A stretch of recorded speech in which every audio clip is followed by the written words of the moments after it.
Assalamualaikum warahmatullahi wabarakatuh. Okey, Cik Yasmin di sini bertemu kita kembali dalam kelas online kita.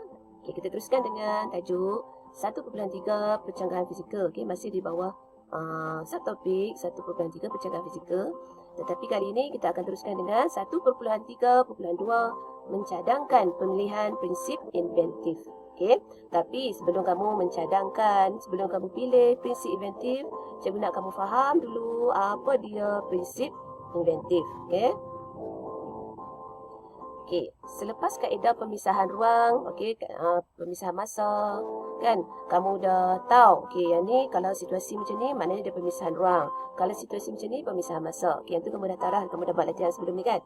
Okey, sekarang pilih prinsip inventif yang bersesuaian untuk menyelesaikan masalah inventif yang dihadapi. Okey, sebelum kamu nak pilih mesti kamu kena faham dulu. Betul tak? Kamu kena faham dulu apa dia ni prinsip inventif. Okey.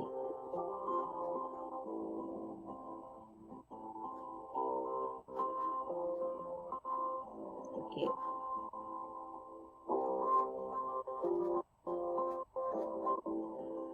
Okey. Okey. Okey, pemisahan ruang ada 7 prinsip inventif. Okey, pembahagian, pengekstrakan, kualiti setempat, penyarangan, filem nipis dan cengkerang boleh lentur, pengantara dan tidak simetri. Okey, apa dia ni? Pembahagian, pengekstrakan, pengantara ni. Okey, kita tengok. Okey, yang inilah yang dikatakan pembahagian, iaitu Allah. Okey, iaitu membahagikan objek kepada beberapa bahagian kecil. Membahagikan, menjadikan objek mudah dileraikan, mudah dipasang. Okey, meningkatkan darjah kepilih bahagian, perubahan ke peringkat yang lebih kecil.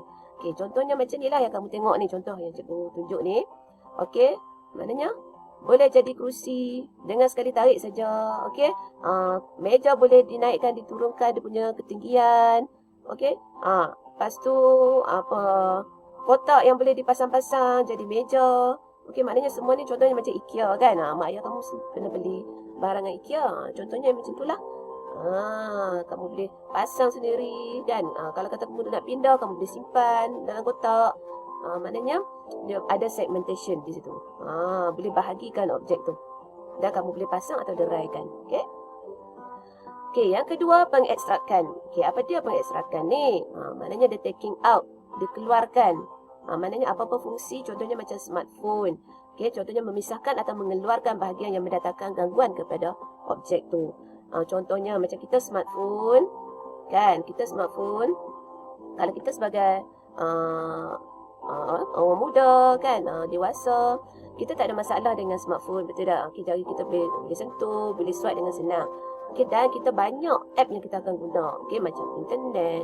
Lepas tu kita nak apa? Kita nak simpan notes kan untuk kerja kita. Tetapi kalau untuk golongan orang tua kan, golongan kanak-kanak yang kecil, mereka tak perlu semua tu.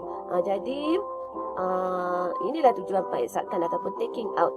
Maknanya satu design, satu model baru smartphone, phone yang hanya fungsinya hanya untuk telefon, receive call, macam tu saja.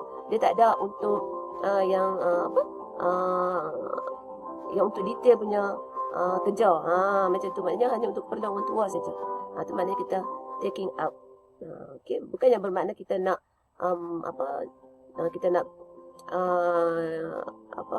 decreasekan dia punya function. Macam kita nak bagi dia jadi macam lama, model lama, boleh tak? Maknanya kita baru still ada function-function yang baru, tetapi kita taking out yang tidak perlu untuk sesuatu golongan tu. Tu maksudnya. Okey. Okey, kualiti setempat, local quality. Mengubah struktur objek. Dan pengaruh luaran daripada seragam jadi tidak seragam, menjadikan setiap bahagian objek memenuhi fungsi berbeza tetapi bergunalah. Contohnya macam kamu punya lunchbox ni. Okey, lunchbox kamu. Okey, maknanya di dalam tu asalnya kalau macam yang biasa punya lunchbox kan, macam dia satu dia tak ada bahagian-bahagian. Maknanya satu bahagian tu. So bila kamu ada bahagikan dia, okey, kalau bahagian ni untuk nasi, satu bahagian yang kecil sikit untuk lauk, satu yang sederhana besar untuk sayuran kan, macam tu, buah-buahan. Okey, maknanya dia berfungsi dan apa saja kamu letak dalam tu dia tak akan split lah, maknanya dia tak akan berubah, tak akan bercampur dengan makanan lain. mengubah struktur objek, ubah terus supaya dia berguna. Okey. Okey, seterusnya penyarangan. Penyarangan ataupun nested doll. Okey, apa dia penyarangan ni? Memasukkan atau memasukkan satu objek ke dalam satu objek lain yang berlainan saiz kan, yang berlainan bentuk. Okey, contohnya macam hammer ni. Hammer ni. Okey, hammer yang boleh dibuka di dalam tempat pemegang tu, boleh dibuka untuk guna screwdriver. Nampak tak? Maknanya dia function. Bila kamu pilih satu prinsip inventif, maknanya dia mesti berguna. Tu maksud cikgu. Okey? Contohnya macam ni. Bowl ni kan. Mangkuk ni. Okey, untuk menjimatkan ruang, jadi mangkuk ni ia berlainan saiz. Maknanya kita akan guna banyak-banyak saiz kan. Takkan kita nak letak satu bahan yang kecil, kita letak dalam bekas yang besar. Jadi secara tak langsung kita boleh nestedkan dia, kita boleh sarangkan dia, kita boleh susun dia untuk menjimatkan ruang. Maknanya dia berguna. Okey. Seterusnya, okey, filem nipis dan cengkeram boleh lentur. Flexible shells and thin films. Membalut, melapik atau membungkus objek menggunakan lapisan filem nipis dan cengkeram boleh lentur. Ini contohlah. Contohnya macam kamu cling wrap tu pun, tahu kan, bila kamu nak tutup mak kamu masak ke nak tutup sayur ke kuih ke, letak cling wrap yang plastik wrap tu kan, cling wrap. Okey, itu salah satu. Dan lagi satu yang berguna yang macam ni lah. Maknanya menggunakan bahan yang elastik. Elastik yang untuk menggantikan struktur yang asal yang keras. Okey, macam ni phone. Ni telefon ni. Telefon yang boleh letak saja di kita punya wrist, pergelangan tangan kita. Okey. Dan maknanya bila letak di wrist mesti ada lagi satu lapisan kan untuk melindungi phone dan juga kita punya tangan kan. Maknanya tu adalah salah satu prinsip inventif untuk filem nipis dan cengkeram boleh lentur. Okey, ni boleh lentur ni apa ni? Kita ubah dia punya bahan dia. Okey. Pengantara. Okey. Masih di bawah pemisahan ruang. Okey, pengantara, intermediary.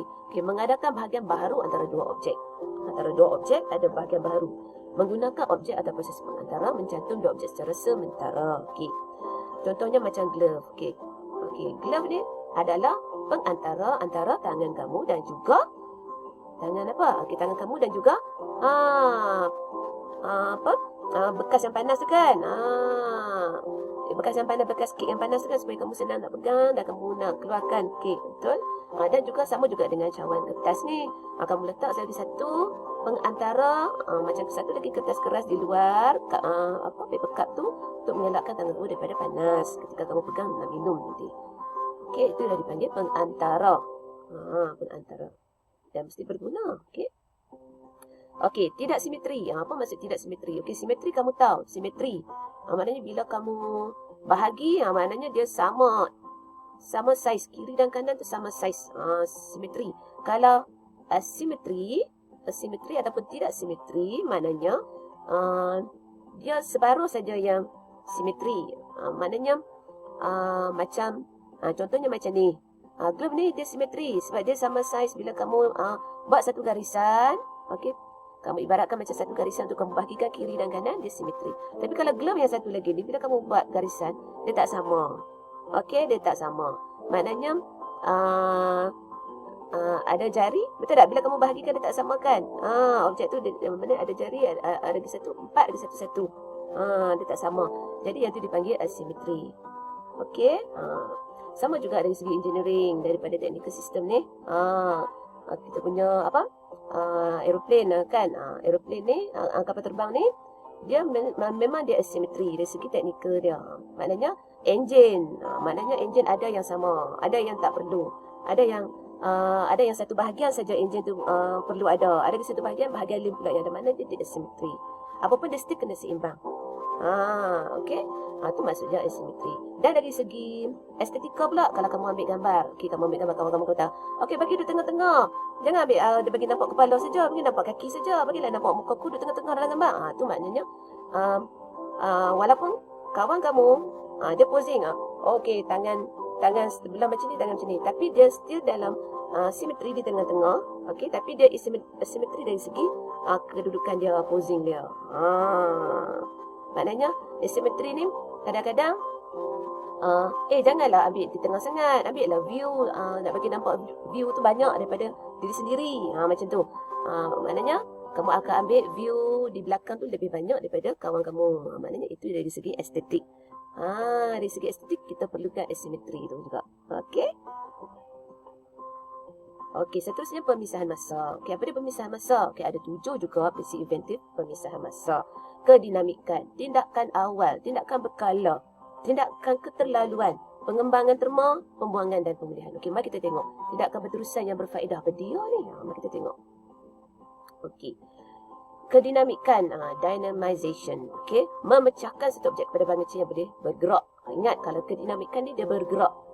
Okey, mengubah satu bahagian objek daripada tidak bergerak kepada bahagian yang bergerak. Ini misalnya masa lah.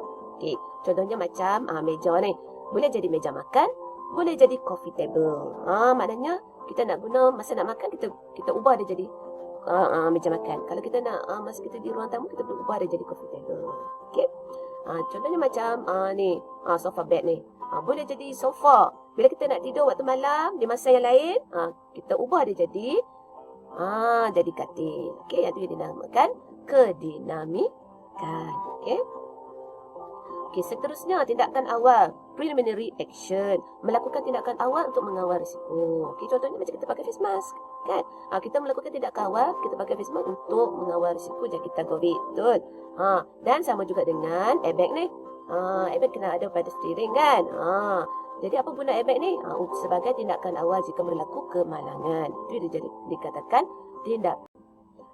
Okey, kita teruskan dengan tindakan berkala ataupun periodic action. Okey, apa dia tindakan berkala ni? Okey, menukar tindakan berterusan kepada tindakan berkala. Okey, kalau kamu bawa kereta di highway, straight saja kan, tak ada traffic light. Tapi bila ada traffic light, tindakan berterusan tu kamu tukarkan dia kepada tindakan berkala. Seperti kamu traffic light ni.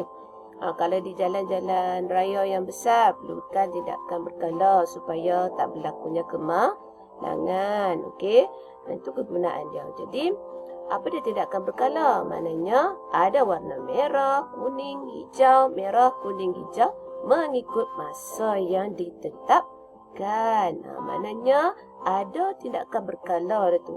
Berkala sebenarnya perubahan masa ke masa. Okey, warna, perubahan warna, traffic light tu, itulah dikatakan tindakan berkala. Okey. Okey, seterusnya tindakan keterlaluan. Tindakan keterlaluan, partial or excessive action. Okey, jika tindakan tidak berhasil, lakukan tindakan yang sama tetapi secara berlebihan atau berkurangan agar dapat memudahkan penyelesaian. Okey, contohnya macam kamu buat rumah. Okey, perlukan perlu pasang batu bata, kan? Okey, jadi pasang. Okey, kamu pun pasang, letak simen, okey, letak batu bata, letak simen, letak batu bata. Okey, lepas tu setelah beberapa lama, okey, kamu test, kamu tengok kenapa dia terkeluar, kenapa dia tak kukuh. Jadi kamu perlu, maknanya perlu tambah lagi simen tu supaya lebih kukuh. Perlu tambah lagi antara batu bata tu supaya ikatan dia lebih kuat. Jadi yang dikatakan menambah. Tindakan masih sama tetapi menambahkan secara berlebihan. Okey. Lagi satu macam kita letak ni, sugar, gula pada kita punya cookies. Okey. Kita letak. Kali pertama kita letak, kita bake. Lepas tu kita terasa, kenapa rasa kurang manis? Okey. So, yang second punya kita bake kita punya cookies, kita tambah sikit gula supaya rasa dia lebih sedap. Itu dia katakan menambah. Sama juga dengan garam. Okey, kalau kita masak, kata tak boleh lah masak-masak kamu pun letak garam. Lepas tu bila kamu nak makan, kamu kata alah termasin pula, kan? Maknanya next time kalau kamu nak masak, kamu dah tahu dah, okey, kalau masak yang ni dia tak boleh ambil sudu besar, kena guna sudu kecil saja untuk mengurangkan rasa masin tu. Itu dikatakan tindakan keterlaluan ataupun separuh. Okey. Okey, next. Pengembangan terma. Okey, thermal expansion. Apa kegunaan pengembangan terma ni? Okey, mari kita tengok. Contohnya, ni. Yang kamu nampak ni kan, yang sebelah kiri ni. Yang ni apa dia? Yang ni adalah sambungan pada jalan raya, terutamanya pada jambatan. Jalan yang boleh ditukarkan kepada jambatan, dan juga dia akan buka untuk menjadi disambung menjadi jambatan dan buka untuk jadi jalan raya. Macam tu. Maknanya setiap lorong-lorong lubang-lubang ni, khas untuk besi tu ketika dia akan mengembang. Maknanya besi tu dia akan mengembang, jadi ruang tu untuk memberi ruang pada besi yang mengembang, yang dia akan memanjang sedikit. Kan dia punya gigi-gigi dia ni dia akan memanjang sedikit. Okey, maknanya sebab tar panas kan, jalan raya panas kan. So yang ni kegunaan dia. Sama juga dengan yang kamu nampak di tepi jalan raya. Pernah tengok tak wire-wire elektrik ni kan? Okey, kabel-kabel elektrik ni. Okey, pada waktu sejuk, kabel elektrik ni dia akan mengecut. Maknanya bila molekul-molekul, maknanya dia mengecut, jadi ruang tu dia jadi luas. Jadi kamu punya kabel tu, jadi kabel tu dia akan dia akan landok lah, dia kurang tegang. Dia akan turun, dia akan landok ke bawah. Itu bila waktu malam. Kalau waktu siang, apabila molekul tu mengembang, okey, macam kamu belajar sains kan, okey, jadi wire tu dia akan jadi tegang. Sebab tu kita kena gunakan prinsip pengembangan terma ni. Kita tak boleh tegangkan siap-siap wire tu. Maknanya apa akan jadi pada waktu siang nanti. Macam kita tengok, malam tu sebut nampak kendur lah. Siapa nampak kendur? Jadi macam tak boleh lah kena tegang kan. Tapi kamu tak fikir apa yang akan jadi pada waktu siang nanti. Kemungkinan kabel tu akan terputus. Jadi kita kena standby. Kita kena kaji pengembangan terma dia. Okey, berapa meter dia akan memanjang. Jadi berapa meter akan memanjang tu, yang tu yang kita akan standby siap-siap. Okey, maknanya panjang kabel ni kita kena buat kepanjangan, panjang kabel, panjang ni panjang sekian-sekian, supaya pada waktu siang kabel tu tidak putus ataupun tidak terlalu tegang. Itu dikatakan pengembangan terma. Maknanya dia ada kegunaan dia tu. Okey. Okey, pembuangan dan pemulihan, discarding and recovery. Membuang bahagian telah menjalankan fungsinya. Contohnya macam ubat. Kamu dah tengok kan ubat ni, ubat kapsul ni kan? Okey, bila kamu telan, apa jadi pada ubat tu? Apa jadi pada kapsul? Okey, kapsul tu dia akan larut. Dia akan larut sebab dalam perut kita ada cecair kan, so dia akan larut. Okey, dan ubat tu akan memberi kesan yang baik pada kita lah, akan mengubati kita. Tapi bahagian yang dia punya sarung luar tu, dia akan buang, kita akan kumuhkan dia, akan keluar sebagai tinja kan. Okey, jadi kita buangkan bahagian tu. Maknanya kita guna dia hanya untuk menyimpan ataupun menyimpan ubat tu. Maknanya sarung luar tu hanya untuk menyimpan ubat tu. Dan apabila masuk dalam badan kita, kita akan buang dia. Itu dikatakan pembuangan dan pemulihan. Okey. Okey, seterusnya tindakan berterusan yang berfaedah. Okey, menjalankan sesuatu kerja secara berterusan. Contohnya macam hidroelektrik ni kan. Air jalan secara berterusan kan. Jadi pada kawasan-kawasan pengairan, sebenarnya kita akan macam kat Malaysia ni memang hidroelektrik lah, berbanding negara lain kan. Macam negara lain tak gunakan hidroelektrik sebab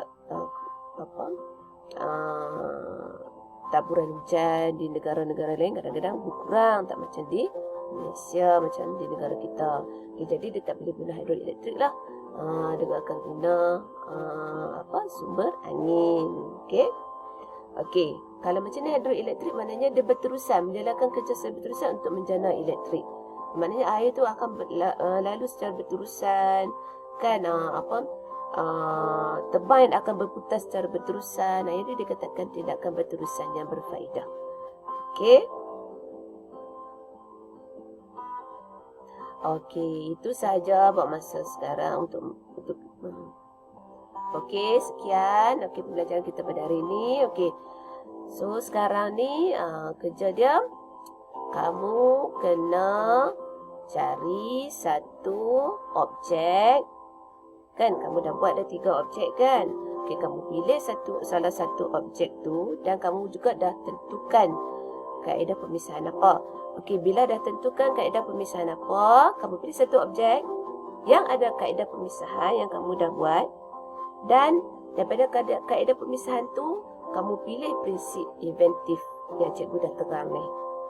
Okey, kamu cari gambar, kamu buat lakaran. Okey, buat lakaran. Okey, apa prinsip inventif yang kamu nak buat pada yang kamu akan ubah pada produk tu. Okey, dan yang tu semua kamu buat dalam buku latihan kamu. Okey. Okey, sekian. Kalau ada sebarang masalah, tolong hubungi cikgu melalui Telegram. Okey, ataupun WhatsApp lah. Okey. Sekian. Terima kasih. Assalamualaikum.